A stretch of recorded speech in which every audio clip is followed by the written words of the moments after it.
Hello and welcome to the very first episode of GG at E3, because that's what this is. Good game E3 content coming to you direct from the city of Angles. Angels. LA. I'm in LA. See?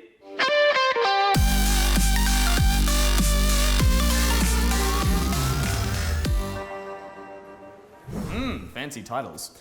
Now, since 2007, Good Game has always sent a crew over here to LA to cover E3 and create one of the biggest episodes of the year. So we thought what a good idea it would be to create a web show as well and add to that workload. So essentially what this is a way of us getting to show you what it's like to come over here and cover an event like E3.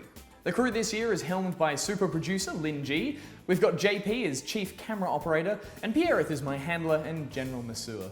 Now, this is my first E3, so I'm currently running on a concoction of adrenaline and nerves. But here to help soothe those nerves is E3 veteran Television's Bajo. Hi, Bajo. Hi, Goose. How you going? I'm good. How are you? I'm good. What do you think of our little late night set?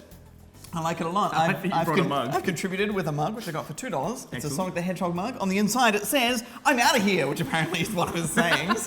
And there's also a lunchbox thing up there, which is horrific. Yes, but the idea will be to, over the week, as we get handed more merch and loot and crap in general, we're going to cover the set in that. It's going to give it a bit of personality. Although due to ABC policies, we will have to burn it all at the end. That's right, we got to get rid of it. But you know, it's got to be nice to have it around for a time. Yeah, just a little personality, a bit of colour. Now, Bajo, to be clear, you will be hosting the GG E3 special, which is the big episode we're doing for the main show. We are doing it together as well, though. That's correct. I like to think of it more as like a Lethal Weapon movie, you know, Murdoch and Riggs, or maybe Turner and Hooch. We're a buddy cop thing. That's it. That suits LA quite well. But the reason I bring that up is because while we're doing this show, you're in my domain. So this is my attempt at a late night talk show, which I've always wanted to do. So basically what that means is that each day we'll be discussing things that we take away from our day at E3, which includes things like the press conferences we've been at, the people we speak to, the games we might get a chance to play, just general anecdotes and shenanigans and the stuff, the shenanigans we get up to. Yeah, it's going to be a week of shenanigans coming directly to you on the internet. Well, and it already has kind of kicked off because we've had a big day today where we actually visited 2 press conferences, starting with EA. I want to get your takeaways from that. What did you think of that? It was interesting. It was. I really liked Titanfall 2. Oh yeah. That was exciting. That was just like chaos, and we got to play a little bit of it, which was also very cool. But it was just, it has a single player story now, which is exciting. I think that robot, that. there's going to be such an emotional connection to that robot. I think it's going to be like, you know, The Last Guardian, but with a robot that just, you know, carries you around. It's going to learn how to love, and then it'll probably die. He dies, he will die at the end. I think you're right. But it was more for me, now that the certain Titans have abilities, you know, more things for you to learn and do and get really good at. I thought that was good. There's one where he like, there's this big flame strike thing, that was cool. and there's a grapple. Bring back the grapple. Go the grapple. Every game can have a grapple. And the sound is wonderful too. I mean, they did have it turned up to like 11, and this is my first press conference at my first E3, and my ears were almost bleeding. I was expecting things to be loud and bright and flashy, but that was intense. Yeah. But you know, it set the precedent for what I thought these press conferences would be like. You know, they're very organized. There's lots of passes. There's things on your wrist. Things to swipe and things to tag and register and emails.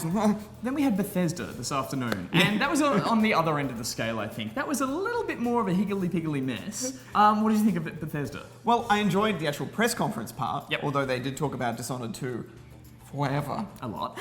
But it was a bit before the press conference that was a little bit stressful. Yeah, now what actually happened is they got us to a hangar, but they got us to a hangar by shuttling us there in a bus. Yeah. But when we actually got there, there was a line that I think in total was about an hour and a half long on a city block, just round a corner to a dumpster that we had to wait in. So that wasn't the best impression straight away. But we got in there and we saw the press conference, and you liked kicking off with... Quake! Quake. They just quaked us in the face straight away. I mean, there was no gameplay, and it was a shit trailer, to be honest. I don't care. It's Quake. Yeah. Get it into my hands. You were making a lot of weird noises while that trailer was playing. I was fumbling around for a camera at the time, so I didn't quite see it. But Quake, what are you doing? I could hear explosions and chainsaws and things happening, and so I'll watch it again later on. But you know, and after that, I think they kind of just petered out after that trailer. It sort of all started to. What about Prey though? Like, it's a reboot, or just like it has a number on the end, so it's just Prey. Yeah. But yeah, Twisted.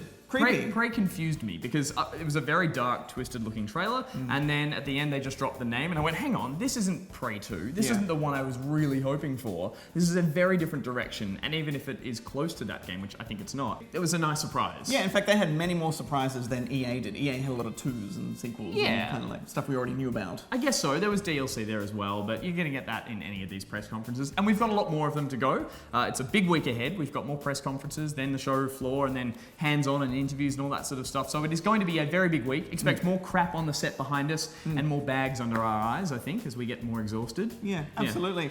You know what, though? We need to talk about the journey we've been on. You know, we can discuss what's happened the rest of the week when we do the rest of the week. But what about having 13 hours next to each other on the plane? Did you have a good time sitting next to me?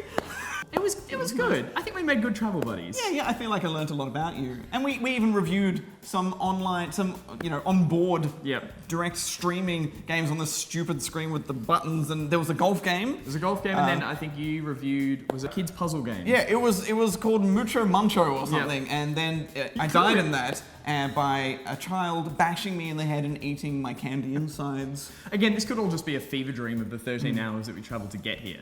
But we did make it, and we are now in our lovely apartment. And then yesterday we actually went out and got to shoot some cool stuff for a kind of an intro to the big show. Yes. We got to visit some iconic locations, such as the something pier, Santa Monica Pier. Santa Monica Pier, where we saw the death of a pigeon. Oh no, don't. Goose said, "Hey, that seagull's huge." And I went, "Yeah," and then it killed a pigeon in front of us and ate its corpse. It actually did. It was, and we were trying to perform to the camera, and behind us, under the pier, this giant seagull just came down and started pulling apart a live pigeon. They're tough. That I muck about. LA is a fly or be eaten city. I don't know.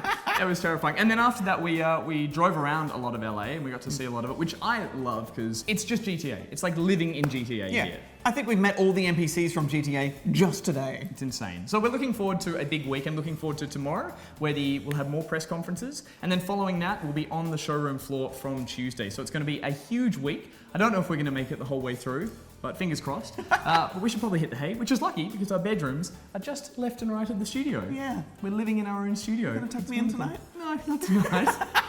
All right, well, that's it for GG at E3 Day 1. And over the week, guys, we'd really like you to get involved as well. So if there is anything you'd like us to check out in particular, maybe a question we could ask one of the devs, please sound off in the comments below and we'll do our best to get out there and get you to involve yourselves in our journey here at E3. So it should be fun.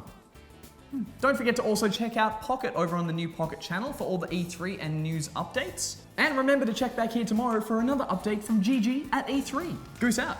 Aren't you out? Before we go to bed, there's a very real problem. What? The toilet's clogged. No! And I don't know who did it. What do you mean you don't know who did it? You know it's clogged. Clearly. It was me. This is the problems we have living in an apartment together. We're the typical odd couple. Turner and Hooch. Massive shit. This is not gonna work. It just shows my bowels are healthy. It's normal. It's a good thing.